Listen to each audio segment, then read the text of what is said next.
Hello, we are getting ready to make some cheesy breakfast hash brown casserole. These are the ingredients. And the first thing I'm going to do to start the casserole is to get my green peppers ready. I'm just going to remove all the seeds and then prep for the next step, which is to cut them into small pieces. This is a very easy recipe. I've been doing this one for years. You could add in meat if you like. I did a loaded one, which is on my website, ruthiecancook.com, where I put bacon and sausage in it. But this is my standard casserole, which is just with bell peppers, and you'll see the rest. Now I am doubling the recipe, so that's why I'm using 3 bell peppers and probably a whole bag of cheese, and you will see all that coming up. But this lasts for about a week and a half in the fridge. You could actually freeze this. This goes very well. Freeze probably up to a month or two. Just make sure you have it in a airtight container. But this is great for on the go when you looking for something to eat for breakfast or even lunch if that's the case. And grab and go to work, and you got something at least to eat.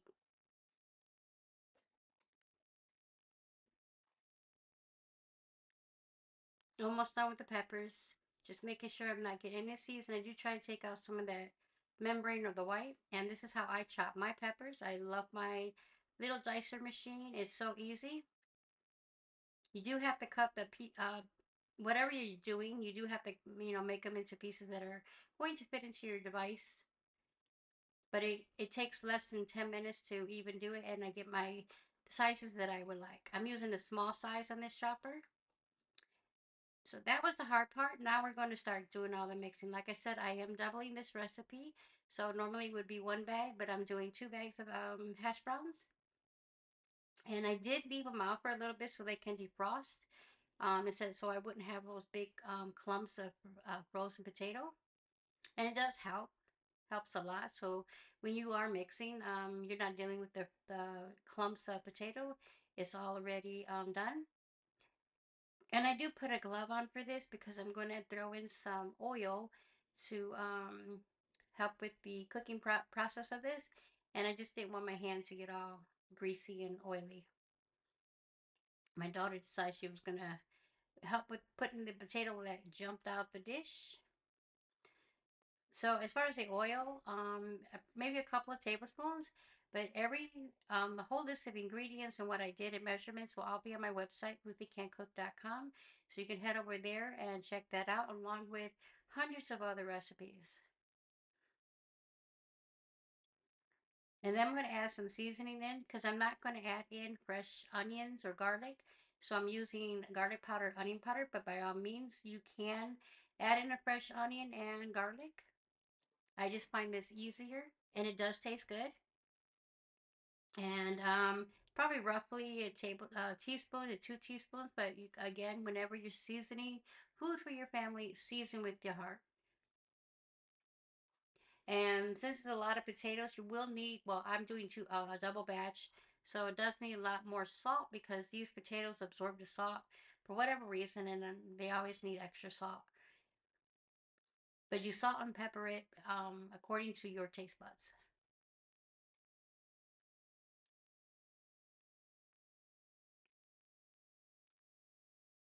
And I think I did add in a little bit of extra salt after I finished mixing it, just to make sure to have the salt. And then you're just going to mix it with your hand. I do it with a hand. You could do it with a spoon. I just find that when you're using your hands, the tools that God gave us, it just incorporates the seasonings and the oil so much better than if you're using a spoon. But you do you. I've been doing it like this for years and it works just fine. And it looks like a lot of green peppers, but it's really not. This is like a double batch, like I said. And we're going to add all those peppers in and mix them very well. And the peppers give the potatoes such a lovely flavor when it's cooked. You'll see if you try this recipe.